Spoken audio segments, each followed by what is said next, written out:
안녕하세요. 건강한 삶을 위한 정보를 전해드리는 늘봄입니다. 오늘은 특별히 중요한 주제를 준비했는데요. 바로 노년기 필수 예방접종에 대해 알아보겠습니다. 나이가 들수록 면역력이 약해지는 건 자연스러운 현상이지만 올바른 예방접종으로 건강을 지킬 수 있다고 하는데요. 오늘 감염내과 전문의이신 교수님을 모셨습니다. 안녕하세요, 교수님. 안녕하세요. 만나서 반갑습니다. 먼저 시청자분들께 간단한 인사 부탁드려요. 네, 안녕하세요. 저는 대학병원 감염내과에서 20년간 진료하고 있습니다.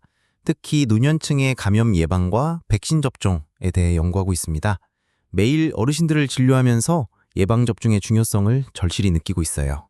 교수님, 나이가 들면 면역력이 약해진다고 하는데 구체적으로 어떤 변화가 일어나는 건가요? 좋은 질문입니다. 60세 이후부터는 면역 노화라는 현상이 본격적으로 시작됩니다.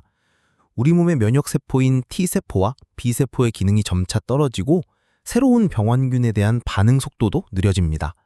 실제로 젊은 사람은 독감 바이러스에 노출되면 24에서 48시간 내에 항체가 생성되지만 65세 이상에서는 72시간 이상 걸리기도 합니다. 수치로 보면 얼마나 차이가 나는 건가요? 65세 이상에서는 젊은 사람보다 감염병에 걸릴 확률이 2배에서 3배 높아지고 입원율은 5배, 사망률은 10배까지 증가합니다. 특히 폐렴의 경우 65세 이상에서 사망률이 20에서 30%에 달하기도 해요. 그렇다면 예방접종이 더욱 중요해지겠네요. 맞습니다. 면역력이 약해진 상태에서는 감염병 자체를 예방하는 것이 치료보다 훨씬 효과적입니다. 예방접종은 노년층에게 가장 확실하고 안전한 건강보호막이라고 할 수 있습니다. 그럼 본격적으로 노년기 필수 예방접종에 대해 알아볼까요? 첫 번째로는 어떤 백신을 꼽으시겠어요?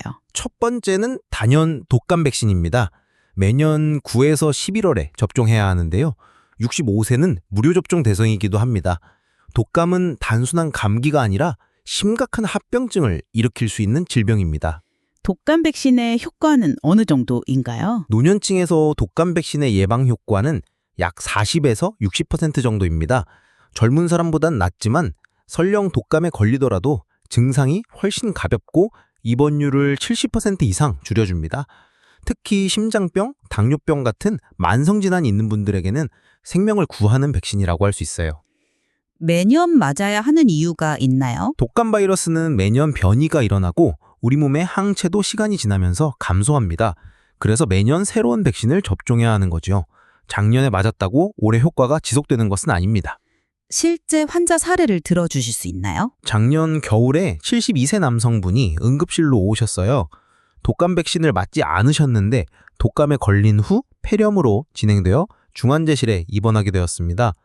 다행히 치료 후 회복되셨지만 한 달 넘게 입원하셨고 의료비만 1,000만 원이 넘게 나왔어요. 정말 심각하네요. 네, 반면에 같은 시기에 75세 여성 환자분은 독감 백신을 맞으셨는데 독감에 걸렸어도 가벼운 감기 정도의 증상만 나타나고 3, 4일 만에 회복되셨습니다. 이것이 바로 백신의 힘이라고 할 수 있죠. 두 번째 필수 백신은 무엇인가요? 폐렴구군 백신입니다. 폐렴은 노년층 사망원일 3, 4위를 차지하는 무서운 질병인데요. 65세 이상에서는 반드시 접종해야 합니다. 특히 우리나라는 세계에서 폐렴 사망률이 높은 편이라 더욱 중요해요. 폐렴구군 백신도 종류가 있다고 들었는데요. 네, 맞습니다. 23가 다항질 백신과 13가 단백접합 백신 두 종류가 있습니다. 일반적으로 13가를 먼저 접종하고 8주 후에 23가를 접종하는 것을 권장합니다. 13가는 면역 반응이 더 강하고 오래 지속되고 23가는 더 많은 종류의 폐렴 조균을 예방합니다. 접종 간격이 중요한가 보네요. 네, 정확합니다. 23가를 먼저 맞으면 오히려 13가의 효과가 떨어질 수 있어서 순서와 간격을 지키는 것이 중요합니다. 폐렴부근 백신은 한 번 제대로 접종하면 5년간 효과가 지속되는 장점이 있어요. 세 번째로 꼽으실 백신은 무엇인가요? 세 번째는 대상조판 백신입니다. 60세 이상에서는 3명 중 1명이 대상조판에 걸린다고 할 정도로 흔한 질병이에요. 특히 면역력이 떨어지는 노년기에 발생률이 급격히 증가합니다.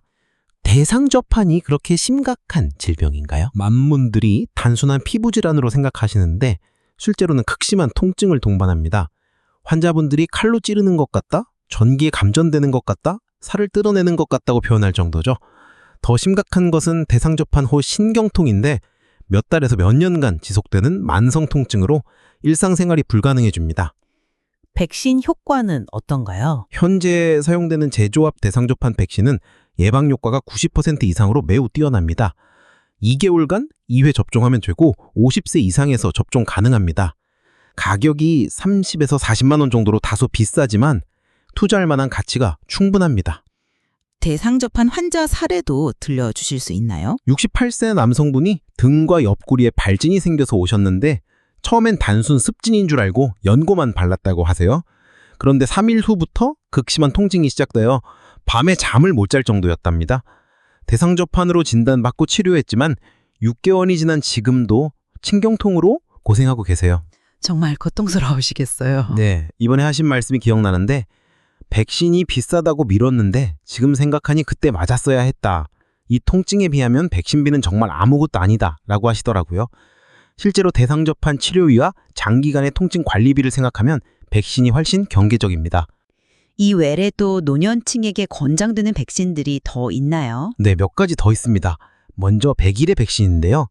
Td팝이라고 하는 파상풍, 디프테리아, 백일의 혼합 백신을 10년마다 접종하시면 됩니다. 특히 손주를 돌보시는 할머니, 할아버지께는 더욱 중요합니다. 백일해가 노년층에게도 위험한가요? 백일에는 영유아에게 치명적이지만 성인도 심한 기침으로 고생할 수 있습니다. 더 중요한 것은 증상이 없어도 바이러스를 전파할 수 있다는 점입니다. 실제로 영유아 백일해 함용의 80% 이상이 가족 내 전파로 일어납니다. 또 다른 백신은 무엇인가요? A형 간염 백신과 B형 간염 백신도 고려해볼 만합니다. 특히 해외여행을 자주 다니시거나 만성 간질환이 있으신 분들에게 권장됩니다. 또한 코로나19 백신도 지속적으로 접종하시는 것이 좋고 RSV 백신도 최근에 60세 이상 고위험군에서 승인이 되었습니다. 노년층이 백신 접종할 때 특별히 주의해야 할 점들이 있을까요? 여러 가지 주의사항들이 있습니다. 먼저 현재 복용 중인 약물을 반드시 의료진에게 알려야 합니다. 특히 면역 억제제나 스테로이드를 복용 중이시라면 백신 효과가 떨어질 수 있어요. 또한 항응고제를 복용하시는 분들은 접종 부위 출혈에 주의해야 합니다.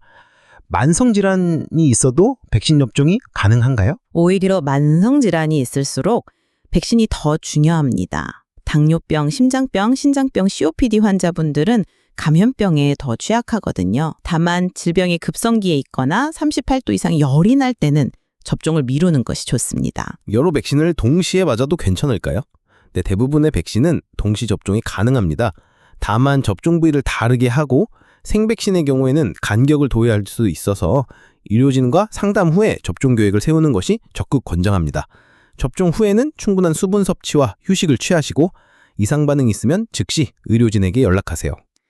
마지막으로 시청자분들께 당부하고 싶은 말씀이 있으시다면 예방접종은 노년기 건강관리의 핵심입니다. 나이가 많아서 늦었다고 생각하지 마시고 지금이라도 시작하시기 바랍니다. 백신은 자신뿐만 아니라 가족과 공동체를 보호하는 것이기도 해요.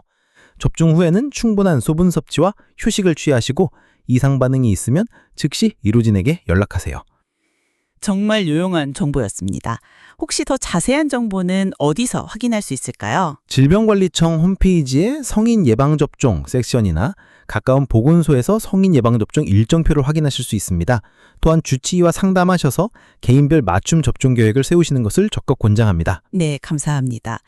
오늘 노년기 필수 예방접종에 대해 자세히 알아봤는데요.